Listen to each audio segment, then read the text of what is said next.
Hey everybody, welcome back to our podcast. This is Murder with My Husband. I'm Payton Moreland. And I'm Garrett Moreland. And he's the husband. And I'm the husband. We just want to say thank you to all of our listeners. If you are here on YouTube, please like and subscribe. And also don't forget to turn notifications on so you guys can be updated every single time a new video drops. And then if you are just here on podcast, please subscribe, leave us a review. It helps so much. We appreciate all the love and support from you guys. It's really, really, really awesome. Mm-hmm. And then also this week we have another Patreon episode dropping. So if you want to check that out and just search Murder with My Husband Patreon.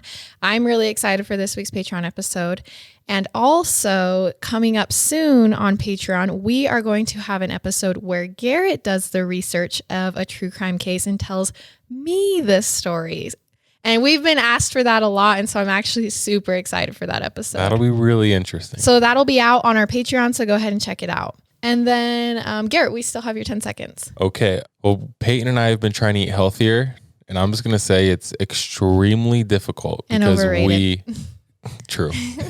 Because we love food.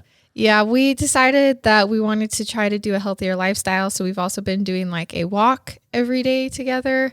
And that's been fun, but the eating healthy part... It's too cold, though. Yeah, it's been cold. Yeah. But the eating healthy part has not been fun. It's hard. We've just been miserable here. Seriously, I feel like I'm torturing myself. It's horrible. But it's okay. We had pizza last night to try to offset it, so it was better. Okay, before we jump into the episode, I do want to update everyone. We have created a new way for case suggestions. So if you really want to hear us cover a case, go to our social media, Instagram, and click the link in our bio. It's Murder with My Husband on Instagram. Click the link in our bio and click case suggestions, and then just fill out the form. It's an easier way. We started getting so many that they were getting lost in all of the messages, DMs, emails, all of that. So we found a place to compile them into one. So go leave your case suggestion there. And this case that we're covering this week was actually suggested through our new way. So I was really excited I was going to about say that. Peyton actually uses these case suggestions. Mm-hmm. So please go and suggest the case. And also, if you have previously suggested a case that we didn't get to cover yet, if you just want to go re-suggest it into our new way with the link in our bio, that would be awesome. So they're all just in one place for us. Yep. We are learning and growing, and as the podcast grows, we figure out new ways. So thank you for being understanding. So this case was suggested by Vanessa_M28 on Instagram. And our case sources are Cold Case Files Season 1, Episode 8, crimehistorian.com, www.wdrb.com, and courierjournal.com. Are you ready? I'm ready. On September 10th, 1999, in Shepherdsville, Kentucky, 17-year-old Jessica Dishon is sleeping in. Shepherdsville is a small town, as everyone knows everyone type thing. Generations of families have also stayed put in the area at this time in like 1999. Okay.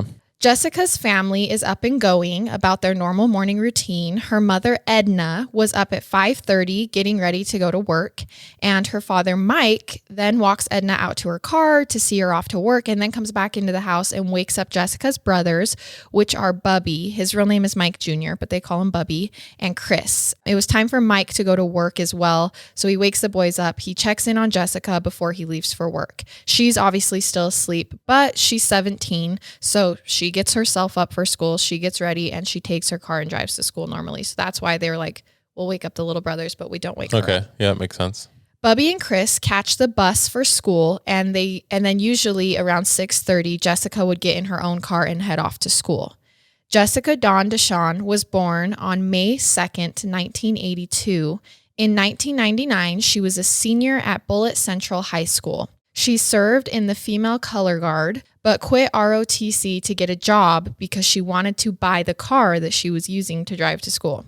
Oh, okay. So Jessica planned to attend culinary school after enjoying her senior year. She was a good student with good grades. At her job at Hardee's, she was a hard worker and trustworthy, according to her boss. Hardee's is like a Carl's Jr., right? Yes. Or isn't it? I think it's Hardee's.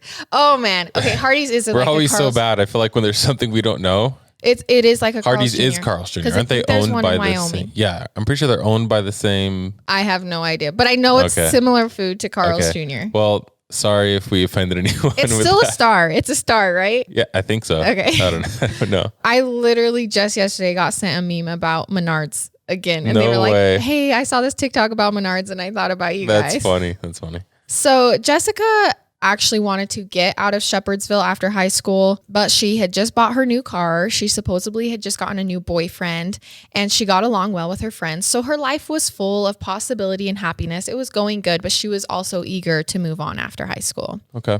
Jessica's mother decides to go to the grocery store after work, and then she heads home around 1:30 p.m. So she must work like a morning shift type thing, heads to the grocery store, and then gets home around 1:30 p.m. She notices when she pulls into her driveway that Jessica's red Pontiac is in the driveway as well. That's weird because Jessica should have taken it to school, right? Cool, yeah. Edna goes inside and checks Jessica's room, hollers for her, but finds her bed empty. Jessica's not answering. Confused, she heads back outside because she could have sworn she saw Jessica's car when she pulled in. How could she be gone if her car is still there? And that it was. Jessica's car sits empty in the driveway.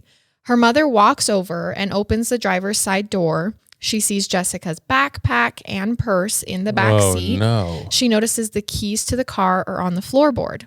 Jessica's cell phone and one of her shoes were on the passenger seat.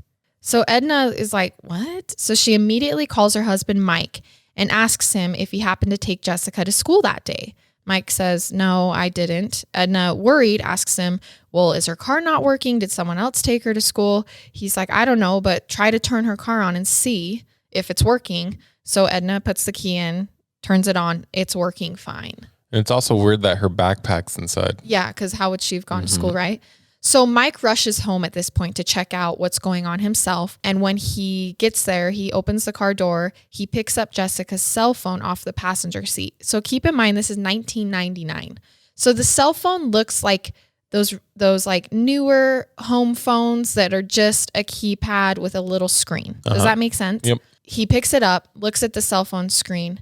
The numbers 9 and 1 are dialed on the old cell phone screen. Way. Yeah. No way. But the call button was never pressed because it used to have to be that you press 9-1, well, whatever number you're typing, call. If you don't press call, the numbers just stay on the screen waiting for you to finish the call. I mean, similar to an iPhone, right? Yes. If you were to dial. It's just that back then the phones were just phones, Yes. nothing else. So that's really the only thing that would have been on the screen. Does that make Yep. sense? So the number was half typed and waited to be finished and then called. Jessica's parents can't breathe. They know their daughter Jessica is in trouble. She was obviously trying to type 911. I can't imagine. They call her high school, only to be told that Jessica hadn't shown up for school that day. And this is when their fears are just confirmed.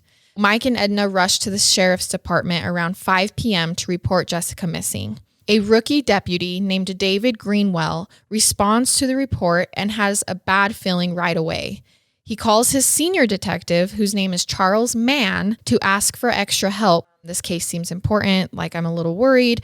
Charles Mann tells the rookie that Jessica was just a runaway and would turn up soon enough. Jessica's father, Mike, tells them that his daughter isn't a runaway with one shoe on and one shoe left in her car with the rest of her belongings. And the phone, she was trying to type 911. Yes. Why would she have run away? So immediately there's only one rookie detective that is taking the case seriously, and that's it. It's like a TV show, where everyone just no one takes it seriously. And so the next day, September 11th, 1999, David Greenwell checks out the scene, which he fully believes is a crime scene.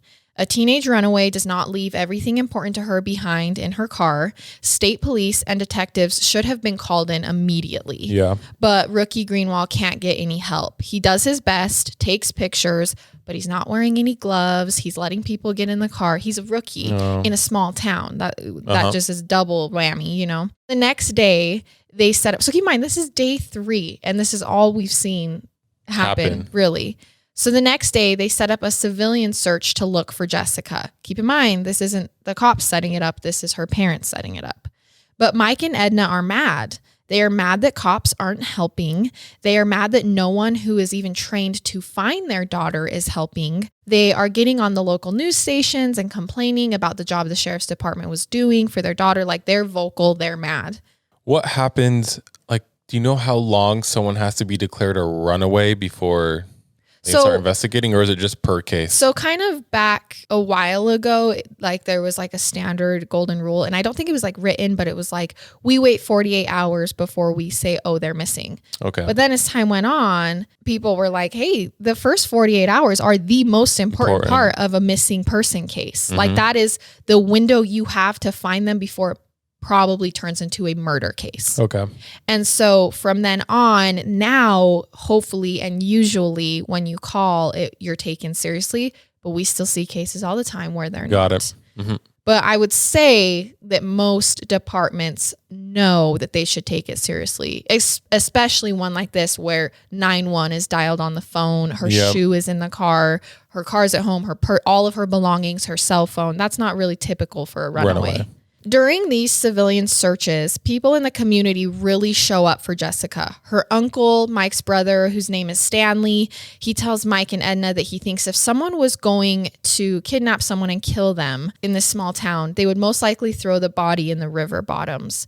So in this town, the river bottoms are the pit for illegal and bad things in Bullitt County. So river bottoms, is that just a nickname for like by the river? Yes, it's kind of by some like bodies of water, but it's also just a woody area, like kind of back roady, and where scary things in this town happen. It's not like you go hang out at the river bottoms if you're looking to do anything good. Mm-hmm. Does that make sense? It kind of said that the teenagers would go down there and party and drink and, So they are searching the river bottoms at this point, and it's hard on the family. I mean, the river bottoms is a scary area, and this is where they're looking alone without any help from law enforcement. To maybe find their daughter who's dead. Yeah, that's what they're looking for. Yep. I mean, they're hoping she's alive, but when you search somewhere like the river bottoms, you're not searching for someone who's alive. Stanley, the uncle, actually begins vomiting as they're searching for the body. Just because he's so sick? Everyone's just so sick about this. Like their daughter is missing. It's only friends and family and other locals out there.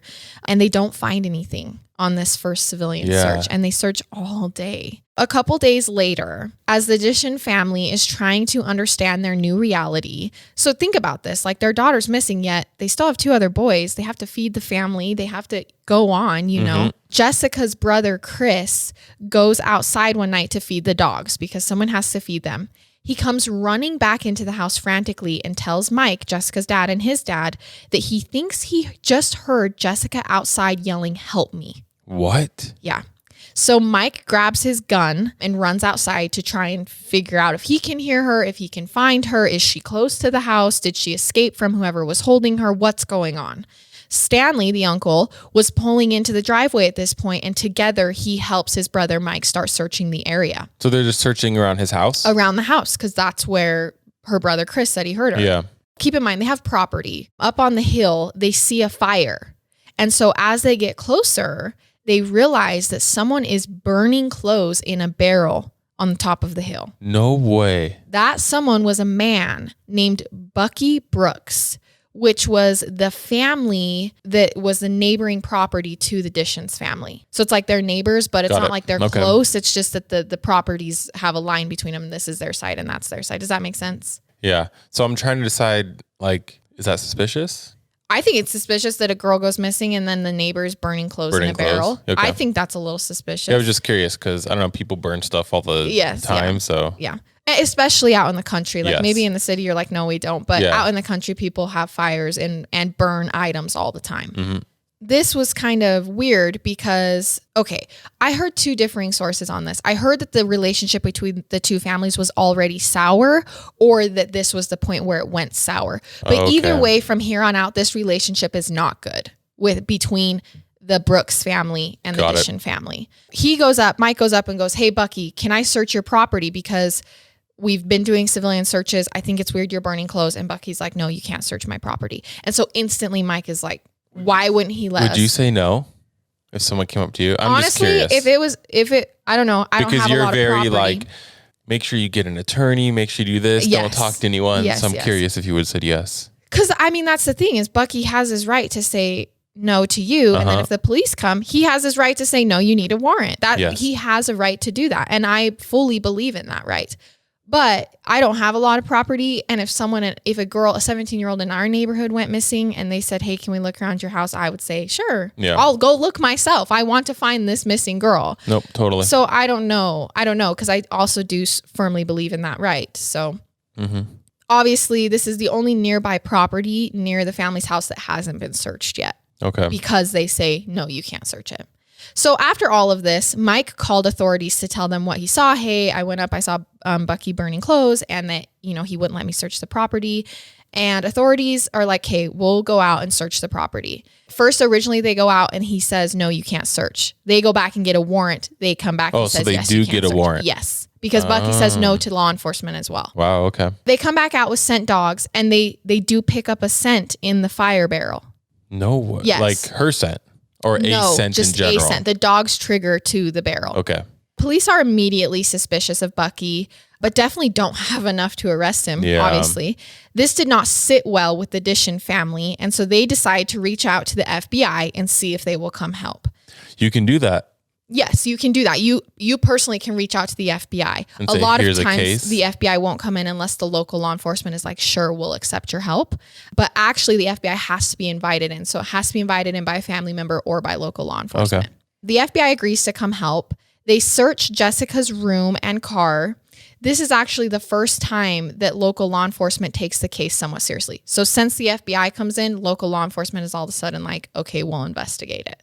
Oh, they like started feeling the pressure. Backtracking, yeah. The FBI impound Jessica's car for further testing. Keep in mind, it had just been sitting in the driveway. Like, they didn't take the car anywhere. They didn't really search the car. Which is also hard because I'm sure the rookie who searched it didn't have gloves. So things are probably all tainted now as well. Well, so that's what I'm just about to say is that it's counterintuitive because it had already been touched by family, friends, volunteers, even media. Like a journalist sat in the car and did a story from her car. Yeah, so there's way too many people. The car was only one of many mistakes made by the local law enforcement during this investigation. Refusing to search within the first 48 hours was a big one for a missing person case. And then all of the compromised evidence just adds onto the disaster of an investigation that this has been. Although fingerprints and trace evidence is shot from the car, which is really the only piece of evidence they have. Oh man, that sucks. That like they have the car and everything and now they can't search it. Because it's just like, well, everything's compromised. Even if they do find something, it might lead them to someone, but it's not going to hold up in court. You know what I'm saying? The FBI does find, though, a piece of plastic that has been broken off of the driver's seat.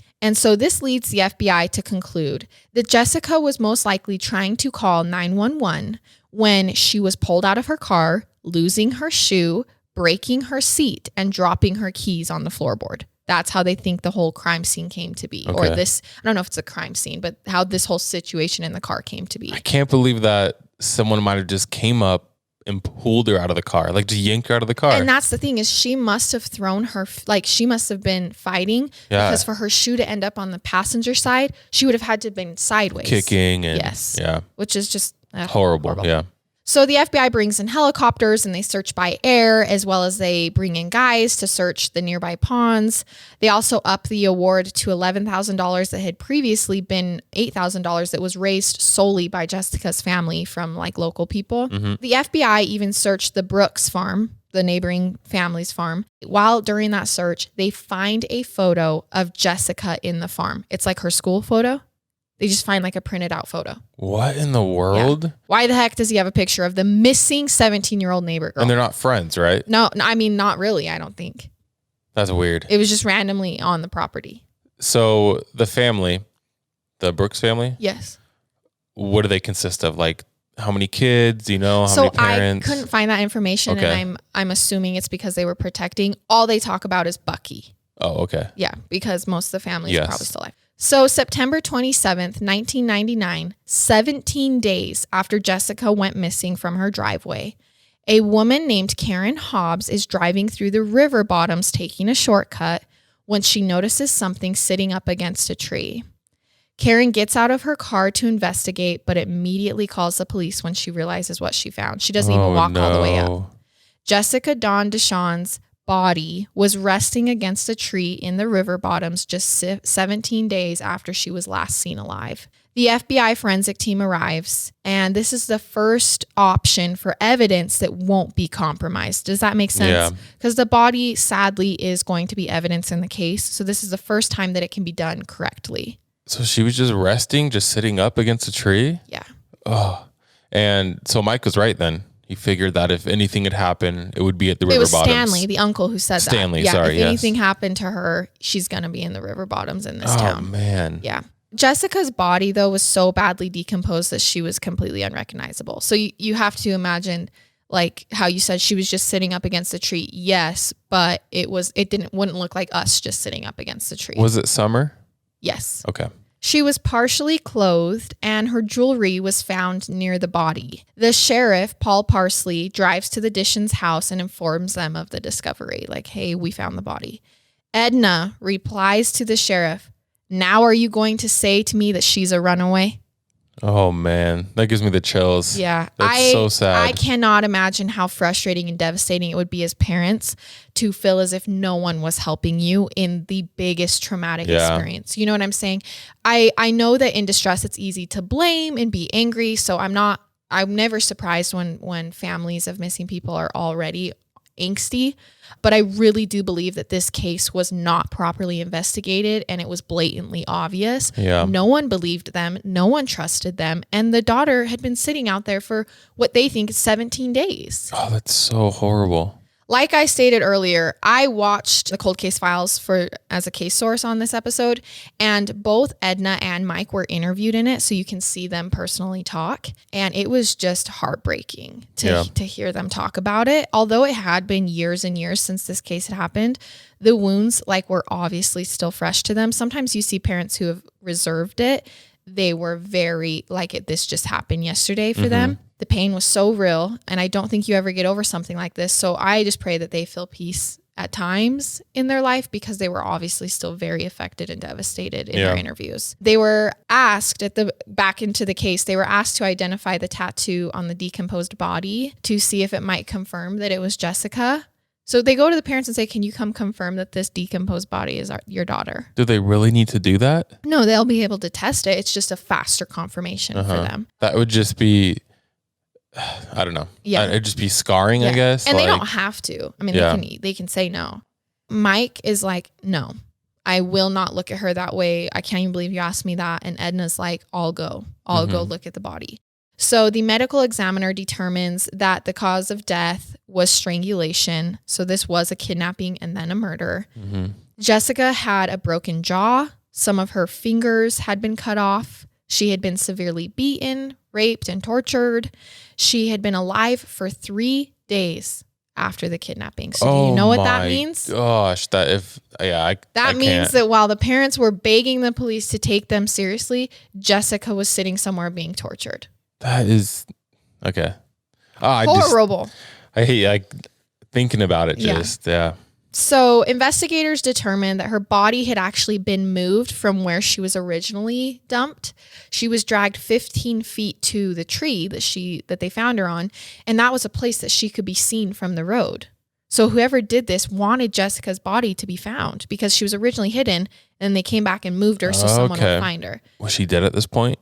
Do you know? Yes. Okay. Yes. The small town was in shock about the murder, and a vigil was held followed by her funeral. And also they still hold vigils for her, apparently, is what I've heard, which is awesome. Bucky Brooks was the main suspect at this point. He had told police that he had seen Jessica walking down the road that morning, that she was kidnapped, but then said, "Nah, I was actually busy in bed with my wife all morning." So he's already changing his story. But then the wife comes in and is like, "No, we were not sexually involved that morning. I don't know what he's saying. He's using me as an alibi. I wasn't with him." He's lying. That would be kind of awkward as husband and wife. Yeah. So the FBI polygraphs Bucky, and he fails it. And then there is a grand jury indictment. Never get a polygraph. Never get a polygraph. Actually, in this case, maybe get a polygraph. You're going to see why. Okay. So he fails it, and there's a grand jury indictment brought against Bucky. Bucky was immediately taken to trial. So keep in mind, what evidence do they have against Bucky? Nothing, really. The picture. That he was turning around lying in the picture. His behavior. That's not even circumstantial evidence. It was he behaved badly in the interrogation room. I mean, yeah, they have no physical evidence. I mean, he burned the clothes, but there's no They evidence. didn't ever like find evidence of whatever. But I mean, he had changed his story. He was acting weird. Bucky was taken to trial and charged with murder, and he was facing the death penalty. Bucky's lies and bad attitude made the prosecution's job easy at trial. They come in, they're like, look how he was acting. Look at this, look at that. It's a no-brainer. No innocent person acts like that. But the defense immediately proves how horribly the case was handled, even after the FBI was involved. Apparently, they did not freeze Jessica's body parts for further testing, which made the evidence expire, which means any further testing they want to do for that piece of evidence, they can't do because they didn't freeze it. Why did they freeze it? I don't know. What is going on? I know. The defense comes in and goes, don't charge him. Look how horribly this case has been handled. What the heck? But the defense also put up a man named James Coulter, who they were saying did it instead of Bucky. So they come forward with an alternate suspect. Okay. James even says at trial that he was Jessica's drug dealer and that he saw her after she went missing. So he says that at trial. And the state's like, whatever, like Bucky's still the guy. Wait, he saw her after she went missing? Yeah, he says, oh, I saw her on this date, and that was after she had been kidnapped. I'm confused. How does that make sense? It doesn't. But I can't give you any more clarification, and you'll see why in just a second. Okay. The trial really proved that the local law enforcement had their eyes solely on Bucky and never really cared to investigate the case actually. People were even surprised that he was charged with no physical evidence or a confession, literally just odd behavior in that picture. So when Charlie Mann, who this is the main detective in Shepherdsville who originally said no to the rookie asked twice, 2 separate times, can you come help me? And he said no 2 separate times. He said, Jessica's just a runaway. He gets up on stand to testify. And he was cocky on stand. He was like, listen, Bucky's the guy. We didn't even need to investigate it because Bucky's the guy. And he's hounded by the defense for his mishandling of the case. Like, you didn't even take this seriously. And now you're just blaming Bucky, our defendant. So the defense is asking him, how could you even charge my client? You have no evidence. You didn't care about this case. You didn't investigate. Why did you charge my client? Like, give us an actual piece of evidence. Detective Charlie Mann breaks the cardinal rule here in court and belts out because he failed the polygraph. Polygraph tests are inadmissible in court. You cannot mention the test, the results, even the happening of it, not even he took a polygraph test. Basically, this is not 100%, but basically you cannot say the word polygraph test referring to the taking of one. If you do, it's immediate grounds for a mistrial. Why did he say that? Because he's cocky. What? Yeah. What is he doing? Also, because he's backed up in a corner. Why are you charging my client? He's already said the pieces of evidence, and then he belts out, well, and he failed the polygraph test. I'm surprised he actually even agreed to go on the stand. I don't think he gets a choice if you get subpoenaed. Oh, okay. So, like, and in the footage, the trial footage, I'll upload it on YouTube if you're watching, but he barely gets the sentence out, and he failed the polygraph. So and the defense stands up and goes, object. Because he's like, you idiot. Right away. You idiot. Like, this is grounds for mistrial. Yeah. You just got my client off. The court has to declare mistrial against Bucky Brooks for the murder of Jessica Dishon. The jury is dismissed, and in the courtroom, Mike begins yelling, like just having a fit, stands up, looks at the judge. How could you let him go? He murdered my baby. He's freaking out. Edna just begins sobbing, storms out of the courtroom like it's a huge thing. Yeah. These parents are just torn apart. They have been screwed over time and time again. And now they're getting screwed over Bucky getting charged for the murder. I thought the FBI was helping them. Well, they do, but they don't take, the FBI doesn't take it to court. But like, I know. Can someone else help? I don't know. Like, it's crazy. Yeah. So, and this situation sucks because Bucky will most likely not be tried again without more evidence, because now that it's become such a crap show at the first trial, the state's like, we need more evidence. Like, we can't just charge him with what we have. And because of that, the case of Jessica Dishon goes cold. So it's still open. During this time of it being cold, Edna and Mike get divorced. They can't handle the grief. They can't handle that their daughter, this happened, that then the state screwed them over. Mm-hmm. It pulls them apart. Mike literally says in his interview, I lost my daughter, but then I lost my wife too. Oh, that's so sad. It was just horrible. And they haven't talked since. Horrible. So in June of 2012, so we were in 1999 We were in 2001 for Bucky's trial. And now 2012. Now we're in 2012. 13 years after the murder of Jessica, a woman named Lynn Hunt is hired to look into cold cases in Shepherdsville, Kentucky. She immediately looks into Jessica's case. Obviously, it's like the biggest cold case they have. And she's like, there's not much of an investigation here. She has nothing to go off of. There was like 3 boxes, which is nothing of evidence. And so she's like, I might be starting from scratch here. Yeah. She's like, there's nothing printed out. It's just sticky notes of notes. Like it's horribly organized. So Lynn visits Mike's house. That's Jessica's dad. And Mike shows her Jessica's old room. And they actually hadn't touched it since the day that she was kidnapped. They left it there as a place to go visit her. Does that make sense? Did the FBI not investigate the room? I'm sure they did. Okay. I'm sure they did. But he shows her, well, we still have her room set up the way it was. And so she goes in and Mike's like, actually, here's this box. And Lynn opens it. And in the box is all of the evidence that had been left in Jessica's car. That's right. It was at her home, in her room, and not in an evidence locker when they were taking someone to trial for this murder. I feel like this isn't real. This cannot be real. It's her cell phone, her shoe. Like, I'm just so confused. And I get it. It was contaminated. The FBI was probably like, we can't do anything with this evidence anyways. Yeah. But like, at least put it in a locker. Wow. Okay. For the cold case for Lynn, she's like, well, okay, this is kind of cool. You know, like I have all of this evidence that hasn't even really been touched by anyone else, at least now. And so she contacts the original defense team for Bucky.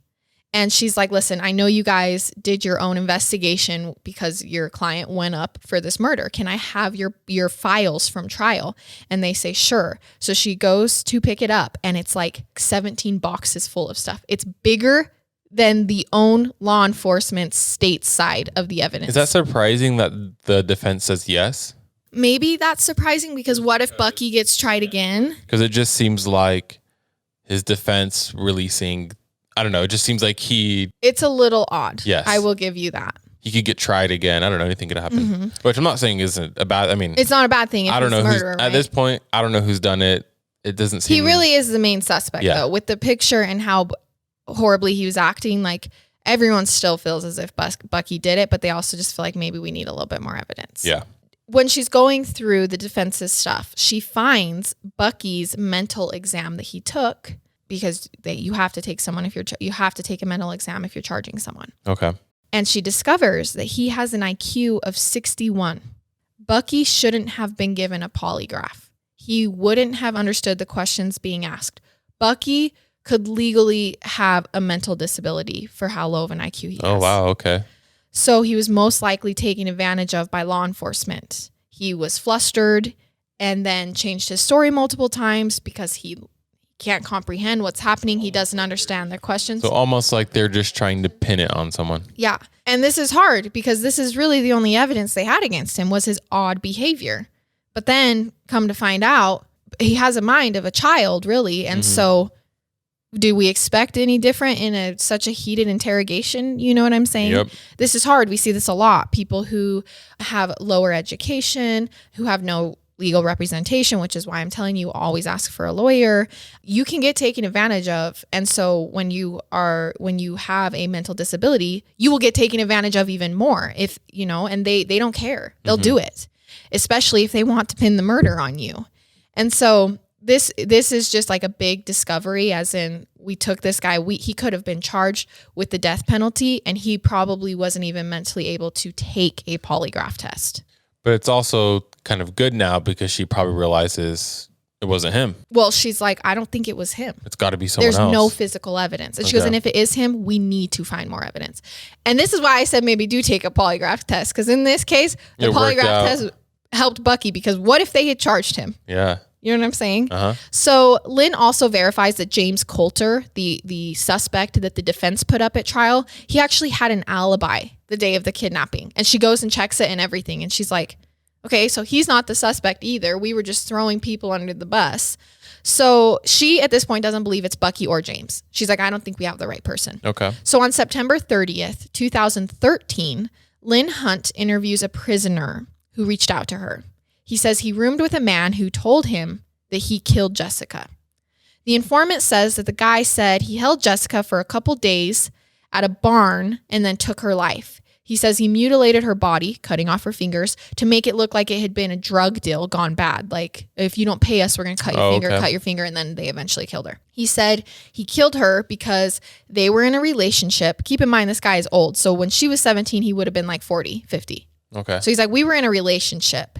And then she decided to go on and get a boyfriend her own age at school. And that made him mad. And so Lynn says, okay, give me the name of the inmate. This guy who just said he killed Jessica said things that really only the killer would know.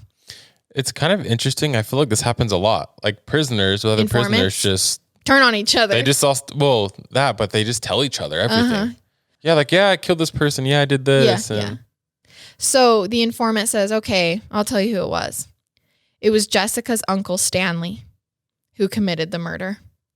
No freaking Stanley, way. who threw up while they were searching for her. Stanley, who came over when they said, oh, I think I just heard Jessica say help me, who happened to show up and then search and help. No way. Mm-hmm. Stanley, who had done interviews. Okay, keep going. Because if this is true, it's realized after. I mean, you got to imagine Lynn is shocked. No way. She's shocked. She's like, no, there's no way. Well, then she goes and realizes this guy was actually in prison with Stanley, and Stanley was actually in prison for nothing other than child sexual assault, being a pedophile. This was after the death. Yes. They come to realize that Stanley, she figures out, she's like, where were you guys when Stanley threw up while you were searching for her? And they were like, oh, we were actually only about a half mile away from where Jessica's body was. So he was trying to distract everyone. He didn't want them to find her. So he threw up and said, let's go home. It's been enough. This has been so hard on everybody. Let's go home. Holy crap. He had tortured Jessica in a barn that was close to where her body was dumped. Stanley told the informant, his prison roommate, that he had hid some of Jessica's personal items in a tree around the area where her body was dumped. So Lynn gathers a team that includes one of Jessica's brothers, and searches for the physical evidence that can corroborate the story of the informant. They find the barn, and Lynn goes in and just starts searching for the barn. If this is where Stanley had really held Jessica, there has to be some evidence in here. But keep in mind, this is a party barn. This is where the kids go to party. So there's so much stuff in here. Like, it's just trashed. She's going through it and notices a piece of material sticking out under a pile of stuff. And Lynn's like, this looks familiar. And she realizes the material is the same fabric or pattern that was on Jessica's bed when she went and searched Jessica's room when she went to Mike's house, and he was like, oh, come in her room. It's the same. And she looks at it and goes, I think that's the same pattern that was on your sister's bed. That's what she says to Jessica's brother. And he's like, maybe, I don't really remember. And she goes, well, I just searched the house. Like, I remember it. But why, like, what? Okay. Just why would there be bed pattern, Right. And so they lift the stuff up, they pull it out, and they realize it's sheets. It's sheets. And so they're like, what the heck? So they rush back to Mike's house, and they're like, what is this match? Number one. And number two, like, why is there sheets? So they run into her room. They realize it's the same pattern as the comforter. They lift the comforter up because, keep in mind, this room really hasn't been touched since she went missing. Her sheets are missing. It's just the mattress on the bed.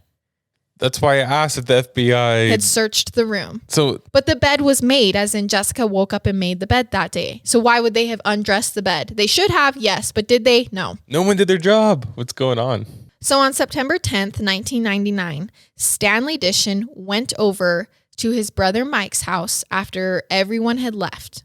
And he knew that. He waited until everyone had left. And as Jessica's going out to her car to go to school, he confronts her about her new boyfriend. He had been molesting and raping her for years. It started when she was 13. And when he found out that she got a boyfriend, he was furious. Oh my gosh. He yanked her out of her car while she was trying to dial 911. He knocked her shoe off, and Jessica started threatening to tell what he had done to her when she was little. She was like, if you don't leave me alone, I'm going to tell everyone. Well, this just makes him even more mad. And so she goes barreling back into the house, into her room, and he chases after her. They get into a fight. And this is where he breaks Jessica's jaw because he knocks her out. And then he wraps her up in her sheet, remakes her bed, and takes her to the barn where he held her for 3 days, raped and tortured her, cut off her fingers, and then strangled her, and then dumped her body. Holy crap. I can't believe that it was the uncle. I'm absolutely, That thought didn't even cross my mind. Mm-hmm.